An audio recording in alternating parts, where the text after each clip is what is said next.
Hey there, greetings and God bless you. I am Dr. Joyce Gilmer, and I thought I'd love to come by and just introduce myself to this amazing community. Listen, many of you know me as the Dream ActivateHer, but the question might be coming across your mind, what in the world actually is a Dream Activator? So I thought, why not take time to explain very quickly? Listen, I am Dr. Joyce. I have been serving in ministry for over 30 plus years and in business for over 10 years, full time in the capacity of coaching. I love to preach, pray, prophesy, and teach kingdom women how to profit and prosper, leveraging their gifts, their talents, and their skill sets in the ministry and marketplace spaces that they are called to serve. I definitely have a lean toward women, but I also love a few good men. So listen, brothers are also welcome too, but my primarily market and current clientele is absolutely women in faith, kingdom women, women with ministry, women with business potential, women who have aspirations to become an entrepreneur, but who are often bifurcated around whether or not they need to charge or should they charge and pricing their product and how can I charge being a woman in ministry, all the things that I actually myself had quandary with and was trying to figure out how in the world can I or should I even monetize being a woman in ministry, because all of my upbringing speaks contrary to that. It talks about humility in ministry and serving and giving everything away. But what I've learned over throughout the years is that my business is my ministry. And what I'm called to do in the earth as I help to sit down with women and help them get clarity around their ideas and help them to identify, to mobilize, to strategize, and absolutely to monetize their God given ideas is that God has put a very powerful, what I call wealth generator on the inside of us. And there are things on the inside of us that absolutely need to be activated and need to be stirred. A lot of my clientele, if not all of my clientele, are in a state or have been in a state of experiencing a level of dormancy where they realize that they have always aspired to do something in entrepreneurship, always had this idea or this dream or this vision, but for whatever reason, it has been lying dormant within them. Or it has reached a certain place of plateau and they are not sure how to further monetize and activate and release what's on the inside of them through a book, through a product, through a coaching program, through a service, through creating master classes, webinars, seminars, writing their first ebook.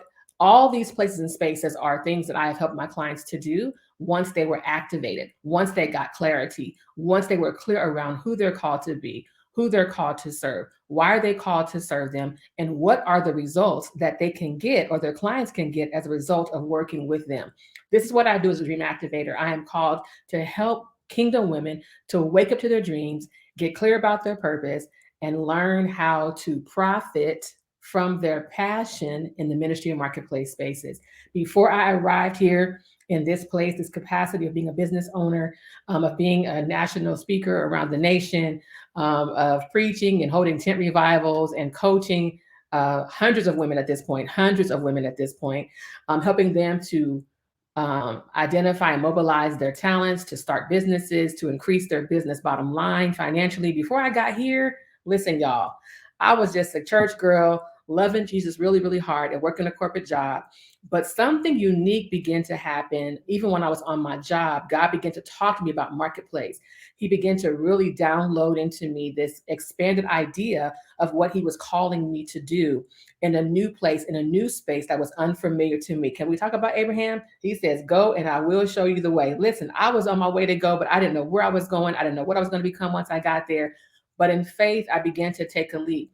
But I stayed in my corporate job. And while I was in that final corporate job, been there for 6 years at that point. And while I was there in that place, what began to happen is there were people, colleagues and peers that began to approach me and began to actually give me money, literally slip me money, give me a $20 bill, give me a $10 bill, and said, can I just talk to you for 10 minutes? Can I just talk to you on our lunch break? They began to want to pay me, and I wasn't even a coach yet. They wanted to pay me for the results that they felt that they were getting once they spoke with me. And God began to really show me that there's something to this and that there's a greater business on the inside of you, that I am calling you to this place of coaching in my instance. And he began to spread breadcrumbs and give me an idea of what he was calling me to, just even in my current space, as people wanted to pay me for the advice that they were getting, the counsel, the insight. What they didn't know at the time is that was prophetic insight, because I'm absolutely a prophetic coach. And And so it's not anything that I marketed, but I knew that God was giving me the insight to share with those individuals. And once they applied what I gave them, they experienced the outcome and the change that they were desired to receive. So I leaned in more heavily into that. I became certified as a Christian, certified as a professional life coach at first. And then my second level of certification was being certified as a Christian life coach, because the primary audience that I serve are faith-based, kingdom-oriented women and kingdom-oriented people. And so I got a second level certification as it relates to being certified Christian life coach. And now I'm also certified to train other people to become coaches. So I love this so much because for me, coaching provided the how to my what. What does that mean? So I told you I served for 30 years or so in ministry. In those 30 years, I started at the ground level, I guess you could say. I don't want to say ground level, that sounds bad. But I just started just evangelizing, right? I was just a young person in church, just loving God, doing young people's service and all those types of things. Then I was called into ministry as an evangelist in the early mid 80s. As an evangelist, I began to travel, began to do revivals and all those types of things as an evangelist. And my life kind of progressed, right? And so then I became a minister, and then I began, I got married, and then we pastored. My husband and I, we pastored on the West Coast for 7 years as an assistant to another church, and then we did 8 years of our own ministry until we transitioned and transplanted to Georgia, and now we're here helping a local church as well, serving and having ministry here established in Georgia, while we also travel, preach, pray, and prophesy across the nation and around the world. So that's what I do in ministry. And so as a result of all of that, what I realized is there were a lot of people coming to me because I am called in ministry. I was called into ministry by way of healing and deliverance.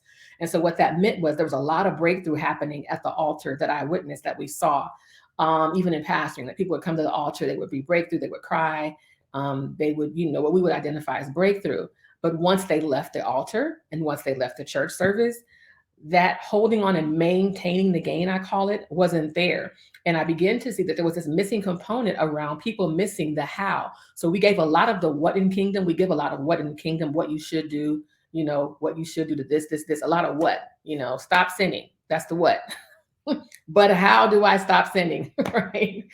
Being facetious, but yes. So the how was missing for me as I began to just observe all the many years and all the churches and all the spaces I've been able to be a part of. And so, but coaching for me, once I became certified, it provided the tools, it provided the how, it gave insight for strategies and steps and accountability to walk out the change that people wanted to see, to help them get from where they are to where they believe that God has ordained them to be. So it's been a beautiful marriage between ministry and marketplace. It's such a powerful combination to see wonderful results, to see God come into a space for him to activate and stir and ignite what's been locked up on the inside of a person, for them now to wake up to that and be able to walk it out in what I call the fullest expression of what he's called people to do.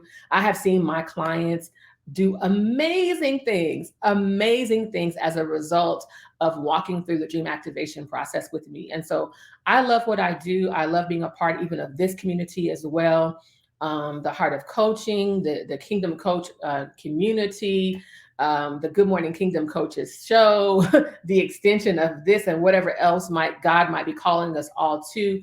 I love being here. I love serving in this capacity as well, because my mission and my mandate at the end of the day is to always do and be what God wants me to be, and to walk that out in my life in whatever way and capacity he sees for me to do it in that time.